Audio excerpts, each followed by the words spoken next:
안녕하세요. 단호언니 제시예요. 오늘 제가 가지고 온 Q&A는 많은 분들이 궁금해해 오셨던 것들을 좀 모아봤어요. 최근에 제일 많이 들어온 질문이 가르시니아 다이어트가 유행인데 이거 진짜 효과가 있나요? 막 후기를 보니까 되게 혹해요. 이런 질문들도 많았고, 또 비슷한 질문으로 바나나 식초가 효과가 좋을까요? 파인애플 식초 진짜 해볼까요? 이거 언니 어떤 것 같아요? 라든지 다이어트 약 먹었을 때 정말 효과가 있을까요? 이런 질문들을 많이 받고 있는데요. 굉장히 혹하지만 뭔가 이게 효과가 있을지 아닐지 모르겠는 것들, 요즘에 유행하는 것들이야 뭐 가르시니아 캄보지아나 뭐 무슨 식초류들 이런 것이겠지만, 사실 유행하는 다이어트는 계속 변해왔잖아요. 어떨 때는 뭐 단백질 파우더 형태의 종류가 되게 유행할 때도 있었고, 아니면 특정 식품 원푸드가 유행할 때도 있었고, 다이어트 알약 형태가 유행할 때도 있었는데, 정보의 홍수의 시대에 계속 시대가 변하면서 트렌드에 따라서 다이어트 약물이나 체중 감량에 도움이 된다라고 하는 그런 식품류들은 계속 끊임없이 나오는 것 같아요. 제가 지금 단호 오피스에 있거든요. 저희 오피스에는 좋은 다이어트 방법인가 아닌가를 가름할 수 있는 기준이 있는데요. 단호한 다이어트 기준에 대해서 조금 소개를 해드릴게요. 따라오세요.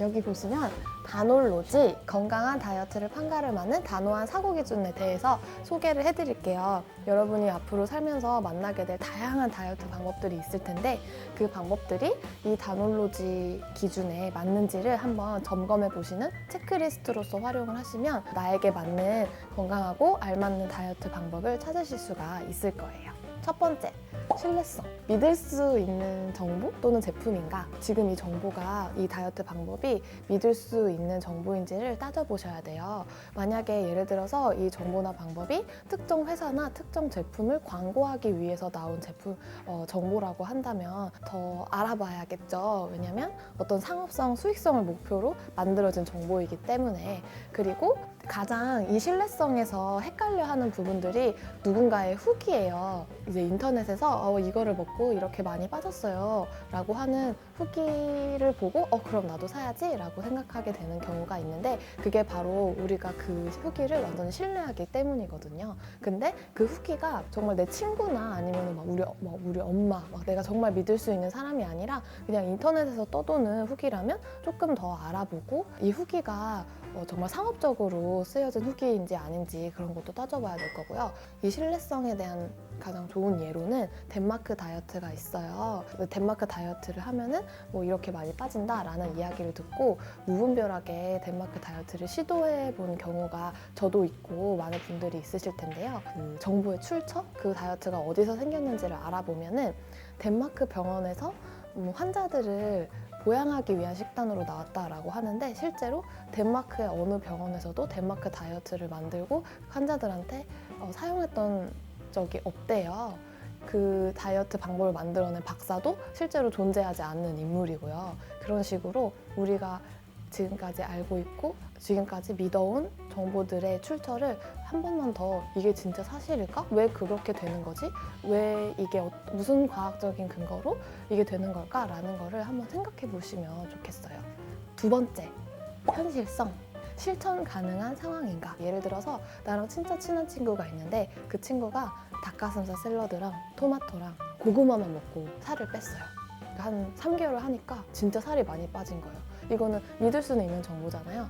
근데 현실적으로 나도 그렇게 할 수 있을까를 한번 꼭 점검을 해보셔야 돼요. 예를 들어서 그 친구는 취업 준비생이기 때문에 집에 있는 시간이 많고, 그래서 식단을 자기 스스로 통제할 수가 있었고, 또 주변 친구들과의 약속이나 회식이나 이런 자리가 거의 없었기 때문에 딱 제대로 집중을 해가지고 그 식단을 유지를 쭉 할 수 있었다면은, 나는 회사도 다니고 아니면 급식을 먹는다든지 내가 사회생활을 하고 있어서 그 방법을 유지를 하기가 힘들다. 그러면 현실적으로 어려운 거죠. 가장 대표적인 사례로 또 연예인들이 하는 다이어트, 연예인들은 항상 전담 트레이너가 붙어 있고 거의 항상 대중들 앞에 서야 하고 또 뭐 사진을 찍는다거나 영상에 잡히는 일이 많다 보니까 365일 관리를 해야 되잖아요. 그렇기 때문에 먹는 것도 항상 정말 되게 절식을 해서 먹는 경우인데 그렇다고 해서 현실적으로 정말 힘들죠. 사실 우리는 친구와의 즐거운 식사도 되게 중요하고 하루에 2시간씩 매일매일 운동을 한다는 게 사실상 힘이 든데 그러면 그거를 똑같이 답습을 해야 되냐? 그거는 절대 아니거든요. 그래서 내가 이 방법을 정말 실천이 가능한 상황인지를 한번 점검해 보는 것이 2번째. 그리고 3번째, 뒤로 갈수록 점점 중요해지는데요. 행복 추구성. 이 방법을 내가 정말 즐길 수 있는가? 즐기고 있는가예요. 그래서 예를 들어서 어떤 사람이 어떤 방법으로 무슨 운동으로 뭐 예를 들어서 뭐 크로스핏으로 살을 엄청나게 뺐어요. 엄청 뺐는데 나는 근육도 별로 없고 크로스핏에 갔더니만 너무 무거운 무게를 들게 하고 너무 운동이 빡센 거죠. 그래서 하나도 즐겁지가 않았어요. 즐긴다는 느낌을 받지 못했고 이게 정을 붙이려고 많이 해봐도 너무 힘들고 분위기가 나랑은 맞지 않는다라고 한다면 굳이 그 방법을 고수하는 것보다 나한테 맞는 방법을 찾을 때까지 다양한 운동을 해보는 걸 추천을 드려요. 그렇게 하다 보면은 분명히 내가 조금이라도 즐길 수 있고 할 때는 힘들지만 끝나고 나서는 성취감을 가질 수 있는 운동이 있을 거거든요. 그런 식으로 내가 정말 행복하게 할 수 있는 방법을 찾으면 좋을 것 같아요. 그리고 식단도 마찬가지예요. 식단도 과도하게 절식을 하고 먹는 걸 한 번에 확 바꾸면 뭐 효과야 빠르겠지만 그거는 어디까지나 내 음식에 대한 식탐, 내 음식에 대한 뭔가 열망을 억누르고 유예를 하는 거라면은 언젠가는 그게 폭식으로 터질 수가 있거든요. 그래서 저는 음식을 먹을 때도 기본적으로는 행복해야 된다고 생각을 해요. 그래야지 다이어트를 꾸준히 할 수 있기 때문에. 그래서 하루에 한 끼만이라도 내가 그냥 먹고 싶은 거 아무거나 대신에 딱 그 1인분 정량을 지켜서 먹는다라는 룰을 가지고 내가 정말 이 식단을 앞으로 3개월, 6개월 할 건데 욕구 불만이 생기지 않고 행복하게 할 수 있는가를 한번 따져보셨으면 좋겠어요. 그리고 마지막 4번째, 이게 사실은 가장 중요한 건데요. 지속 가능성이에요. 평생 할 수 있는 방법인가? 가슴에 손을 얹고 생각을 해보셨으면 좋겠어요. 다이어트 식품들, 알약들 있지만 내가 정말 이거를 평생 사 먹을 수 있을까?